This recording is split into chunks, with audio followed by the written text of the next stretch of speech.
죄 사함을 받아야 합니다라는 제목으로 이 시간 하나님의 말씀을 대언해 드립니다.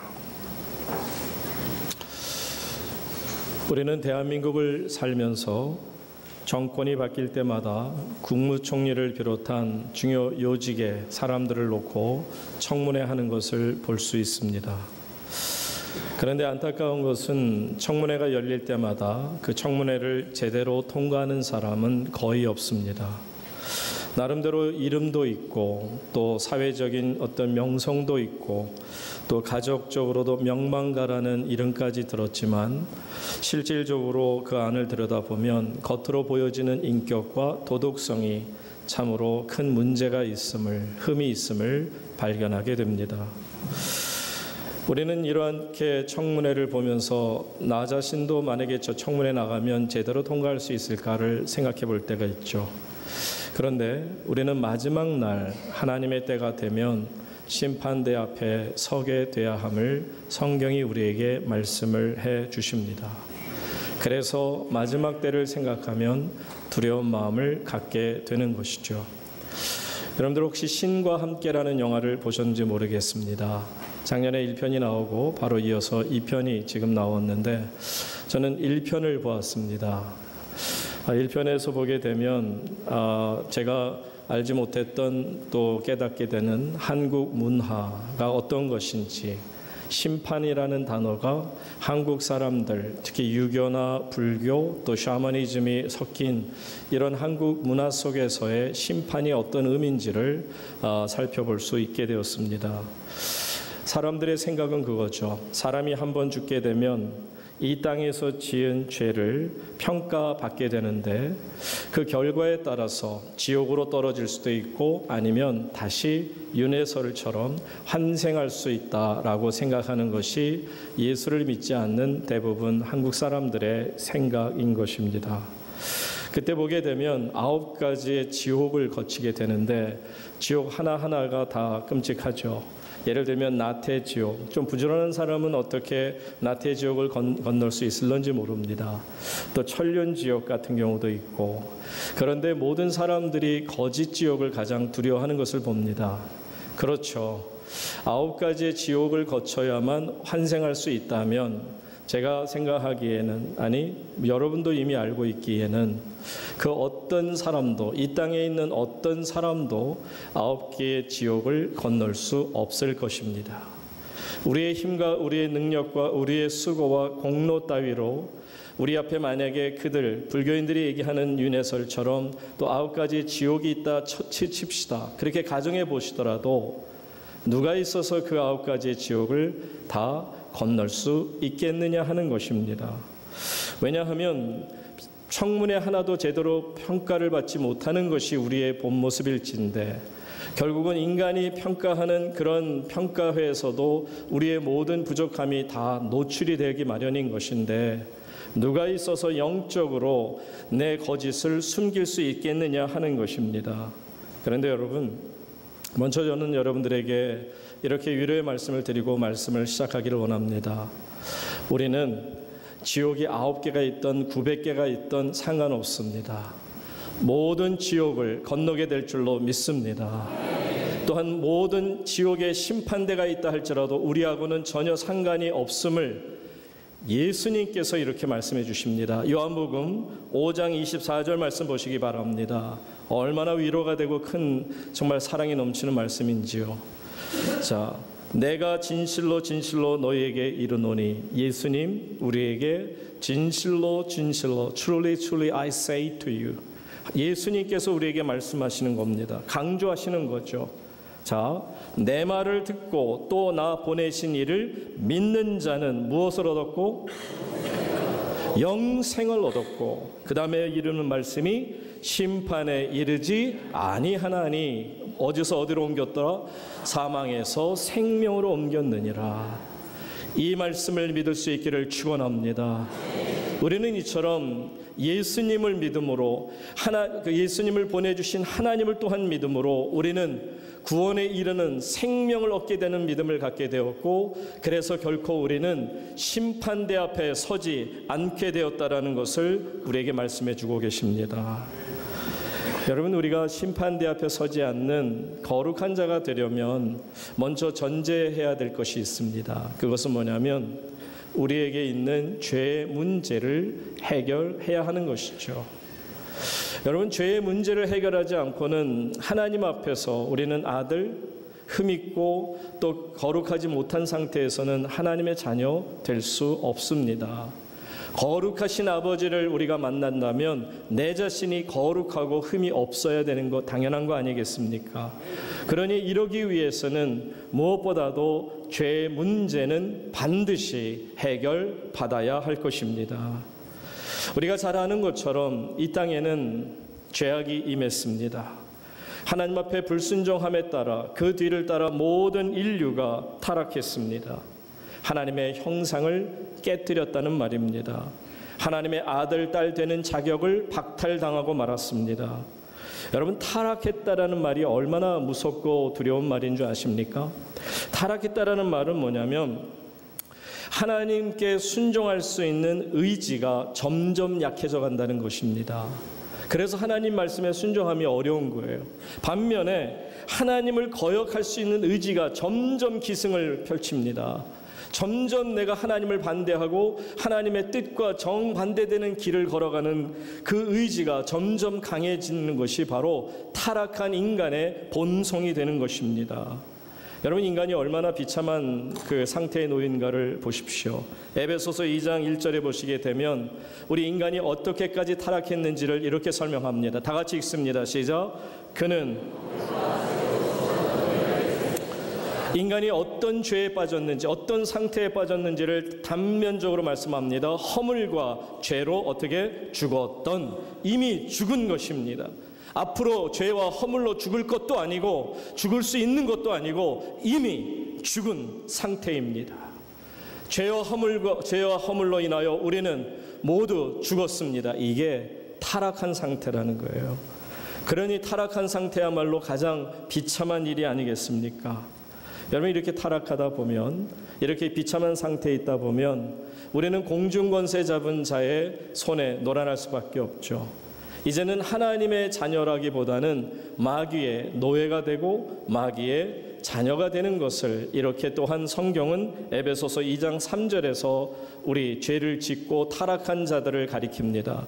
전에는 우리도 다 그 가운데서 우리 육체의 욕심을 따라 지내며 육체와 마음에 원하는 것을 하여 다른 이들과 같이 다 같이 본질상 뭐였다고요? 진노의 자녀였다. 마귀의 자녀였다. 죄악의 자녀였다. 사망의 자녀였다라고 말씀하고 있는 겁니다. 사랑하는 여러분, 타락한 인간의 본연적인 본래 모습이 진노의 자녀, 마귀의 자녀가 되었다라는 것을 말씀합니다. 그러니 보세요. 마귀가 우리에게 눈짓 한 번만 찡긋해도 인간은 성경 말씀처럼 우리가 그 가운데서 육체의 욕심을 따라 지내며 육체와 마음에 원하는 것을 하며 살았습니다. 하나님의 뜻, 하나님의 말씀대로가 아니라 내 생각, 내 뜻, 여기에 취해서 그만 마귀가 원하는 육체의 욕심, 육체의 마음에 따라서 나도 모르게 움직이며 살았다는 겁니다. 이것을 본질상 진노의 자녀요, 타락한 사람들의 모습을 말하고 있는 것입니다. 그러니 이렇게 타락한 인간이 어떻게 하나님 앞에 제대로 설 수가 있겠습니까? 불교에서 얘기하는 9개의 지옥인들 건널 수 있겠습니까?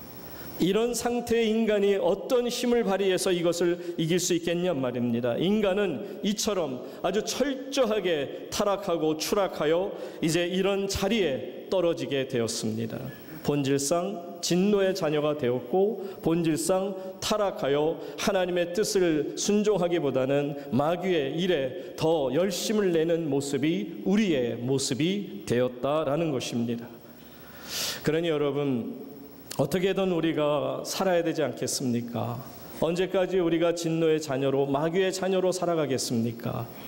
여러분, 하나님 나라 에덴 동산에서의 본래의 저와 여러분의 모습은 하나님과 한 몸을 이루는 모습이었어요. 하나님의 형상이 내 안에 있었단 말입니다. 본질상 우리는 하나님의 거룩한 자녀였다라는 것입니다.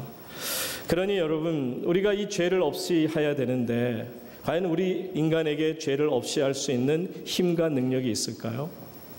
참 여기에 문제가 있습니다. 여러분, 그 2차 대전 때 보게 되면 아돌프 히틀러를 도와서 애썼던, 말하자면 같은 죄악에 놀아났던 사람들이 많이 있습니다. 그 가운데 엘버트 슈피어라는 이제 독일의 유명한 당시의 건축가요, 공학자가 있었죠. 그가 군수공장을 짓고 또 히틀러가 아주 입에 딱 들어 맞을 만한 그런 궁전까지 지어가면서 이제 충성을 다했던 엘버트 슈피어입니다. 그런데 이제 전쟁이 끝나고 되었을 때 그들이 얼마나 끔찍한 일을 벌인가를 알게 되었고, 이 사람이 법정에 24명의 아돌프 히틀러를 도왔던 사람들이 전범으로서 전쟁 범죄자로 서게 됩니다. 대부분의 사람들이 다 자기의 잘못을 변명합니다. 자기가 원했던 것이 아니라 어쩔 수 없었노라.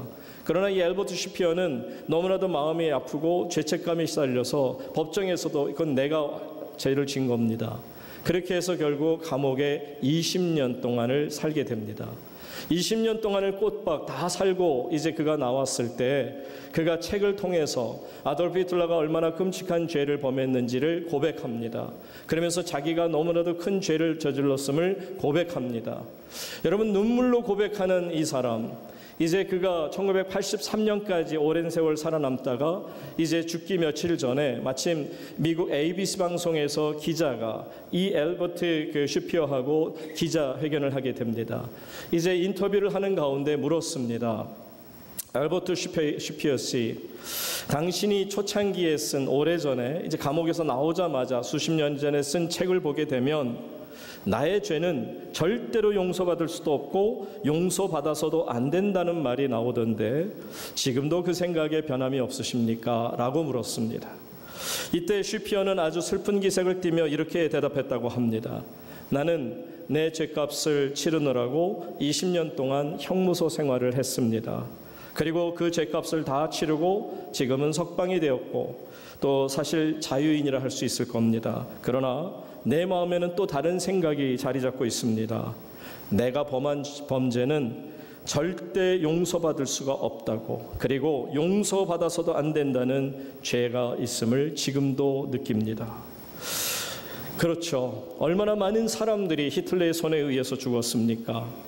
그는 형무소에서 나와서 수십 년 동안을 살아가면서도 자신이 저지른 범죄가 얼마나 끔찍한 범죄였던가를 알았기에 그는 나름대로 죄책감에서 헤어나오지를 못했다라는 것입니다. 여러분, 자신의 힘으로 누가 죄책감을 떨쳐버릴 수 있는 사람이 있습니까? 결국 무섭고 잔인한 이 죄책감이 결국 이 슈피어를 사로잡다가 결국 그는 그냥 죄책감 속에서 눈을 감을 수밖에 없었던 것입니다. 여러분, 그렇지 않아요? 사람이 누가 있어서 죄책감에서 헤어나올 수 있겠습니까? 죄를 범한 후에 양심에 남아있는 이 죄책감에서 자유함을 얻을 수 있는 자가 누가 있습니까? 우리 인간들에게는 그런 능력이 없습니다. 내가 스스로를, 그래 나는 죄 문제를 다 해결했어, 나는 법정에서도 인정했고 형무소에서도 다 그만큼 살았고 그랬으니 나는 내가 할 도리를 다 했으니 나는 죄책감이 없어, 그렇게 착각할지 모르지만 그럴지라도 여러분, 죄는 나를 떠나지 않습니다. 왜 그런 줄 아세요? 죄가 나를 떠나지 않고 죄책감이 나를 놓지 않는 이유가 있습니다. 왜냐하면 죄라는 게 내 자신에게 지은 죄가 아니기 때문에 그렇습니다. 내가 아무리 생각을 좋게 하고 긍정적으로 나는 죄인이 아니야라고 바꾸어도 인간은 스스로에게 죄를 지은 것이 아니기 때문에 해결해야 되지 않죠. 또 인간이 지은 죄가 다른 사람에게 지은 죄가 아니기 때문에 그래서 해결받을 수 없습니다. 죄라는 것은 하나님께 범죄한 것입니다. 그래서 하나님 앞에 해결받지 않으면 우리는 우리의 죄를 해결받을 수 없는 것입니다. 그러니 말이죠, 사랑하는 성도님 여러분, 우리는 주 앞에서 이처럼 이 죄의 문제를 주님 안에서 해결받을 수 있기를 축원합니다. 여러분, 이 죄를 해결받는다는 게 얼마나 어려운 일인 줄 아세요? 여러분, 하나님께도 이 일이 쉽지 않으셨던 것 같아요. 그래서 제 판단이 잘못될 수 있는데 하나님께도 결코 그 전지전능하신 그 무소부지하신 하나님께도 이 죄를 해결하는 일이 얼마나 신중하는 일인지를 한번 보세요. 자, 하나님은 창조주 하나님이십니다. 그런데 이 땅, 이 어려운 어둠에서 생명으로 옮기는 이 엄청난 창조의 작업을 하실 때 그냥 말씀으로 하셨어요. 하나님이 이르시되, 말씀하시되 빛이 있으라 하시니 어때요? 빛이 있었고, 하나님은 말씀으로 아주 간단하게 이 세상을 창조하십니다. 창세기 1장 9절에서도 보십시오. 하나님이 이르시되 천하의 물이 한 곳으로 모이고 무치, 육지가 드러나라 하시니 어때요? 그대로 되니라. 하나님이 천지를 창조하실 때 물과 육지를 나누실 때에도 그냥 말씀 하나로 하셨다는 겁니다. 계속 보세요. 창세기 1장 11절 말씀 이렇게 말씀합니다. 하나님이 이르시되, 하나님이 말씀하시되 땅은 풀과 씨 맺는 채소와 각기 종류대로 씨 가진 열매 맺는 나무를 내라 하시니 어떻게 해요? 그대로 돼요. 여러분, 하나님께서는 천지를 창조하실 때 그저 말씀으로 하시는 것을 봅니다. 어떻게 보면 굉장히 간단하고도 아주 쉬운 방법인 것 같아요. 그러면 하나님의 이 권위 있는 말씀이 죄를 지은 인간들에게도 향해서 죄인들이여 너희들의 죄가 떠나갈지어다, 너희들이 용서받았음을 선포하노라, 이렇게 말씀으로도 하실 수 있지 않았을까? 그런데 이렇게까지 말씀으로 능력이 넘치시는 하나님께서도요, 인간의 죄를 사하시는 일에는 굉장히 심혈을 기울이세요. 아주 얼마나 신중하게 다루시는지를 보십시오. 하나님은 죄를 사해주는 원칙을 나름대로 세우셨어요. 그 원칙이 뭐냐면 히브리서 9장 22절 말씀이 됩니다. 히브리서 9장 22절 말씀 하반절에 보시게 되면 피 흘림이 없은즉 뭐가 없다? 그러니까 이 말은 뭐죠? 죄 사함을 받으려면 뭐가 있어야 됩니까? 반드시 피가 있어야 돼요. 그냥 피 안 돼요. 동물의 피, 또 사람들, 죄인된 타락한 인간의 피, 이런 걸 가지고는 결코 이 땅의 모든 죄를 사할 수 없습니다. 하나님께서는 어떻게 해서든지 이 땅의 모든 죄를 사하시기 위하여 나름대로 원칙을, 피 없이는 죄 사함이 없다는 그 원칙대로 피를 흘리셔야 됐는데 그 피를 누구의 피로 하시는지를 보십시오. 요한복음 1장 14절, 여러분들이 성탄절 때 주로 많이 우리가 읽는, 애용하는 그 성경 말씀입니다. 요한복음 1장 14절 상반절에 이렇게 말씀이 나오죠. 말씀이 무엇이 되어? 육신이 되어 우리 가운데 거하심에. 여러분, 하나님의 말씀이 그냥 선포됨으로 죄가 사해지는 것이 아니라 하나님이 말씀이신 하나님께서, 로고스께서 이 땅에 무엇이 되셨다고요? 육신이 되셨다. 우리처럼 인간이 되셨다는 거예요. 그런 방법, 신중한 방법을 취하여서 가지만이, 행동을 하셔야만이, 그렇게 낮아지셔야만이 죄를 해결할 수 있다는 것을 보면 죄의 문제가 이렇게 심각하다는 겁니다. 그러니 하나님께서도 이렇게 심각하게 다루는 죄의 해결의 방법을 어찌 인간 따위가 만들 수 있겠냐는 겁니다. 어찌 인간이 죄를 해결할 수 있겠냔 말입니다. 저와 여러분에게는 죄를 해결할 수 있는 능력이 없습니다. 다만 하나님께서만이 이처럼 신중을 기하시면서 예수 그리스도로 말미암아 우리의 모든 죄를 사하신 줄을 믿습니다. 가끔 우리는 기도할 때 그러잖아요. 하나님, 어쩌자고 이런 못난 자를 죄인에서 의인으로 만들어 주십니까? 내 죄가 어디에 있습니까? 하나님이 내게 말씀하십니다. 여러분에게도 말씀하시죠. 너희 죄 내가 찾아보니 없더라. 예수의 보혈로 다 씻어졌더라. 그렇게 말씀해 주시지 않습니까? 그래서 우리는 찬송가 257장 2절 가사를 우리가 부르면서 참 기쁜 것은 금이나 은같이 없어질 보배로 속죄함 받은 것 아니요. 얼마나 기가 막힌 가사입니까? 은이나 금 이런 거로 속죄할 받을 그런 죄가 아니라는 겁니다. 거룩한 하나님 어린 양 예수의 그 피로 속죄함 얻었네. 속죄함 주 예수 내 죄를 어떻게 해요? 속했네. 할렐루야. 찬양할 수 있기를 바랍니다. 이처럼 우리는 하나님께서 나 같은 자를 살려주심에, 죄를 용서하심에 그저 감사, 감격, 기뻐하는 것뿐이죠. 두 번째는 우리가 정말 하나님 앞에서 죄 사함의 은총을 받으니 이런 고백이 나오지 않을 수 없죠. 바로 하나님께서 용서하신 것처럼 나는 이제 흠이 없고 거룩한 하나님의 자녀가 되었다는 그 놀라운 사실을 믿기에, 그래서 거룩한 자답게 살아가는 것을 말합니다. 여러분 오늘 10절 말씀 가서 보시기 바랍니다. 하늘에 있는 것이나 땅에 있는 것이 다 그리스도 안에서 통일되게 하려 하심이라. 하늘이라는 것은 거룩함으로 가득 찬 곳이요 땅은 죄로 가득 찬 것인데, 하늘과 땅이 죄와 거룩함이 하나가 되어 하나님 앞에서 모두 통일된다라는 것은 죄된 우리가 감히 하나님을 만나볼 수 있는 영광의 자리에까지 오르게 된다는 것을 고백하는 거 아니겠습니까? 사랑하는 여러분, 이제 우리는 이 땅을 살아가지만 거룩한 자녀가 되었으니, 흠이 없는 자가 되었으니 흠이 없고 거룩한 자녀의 삶을 살아가기를 소망합니다.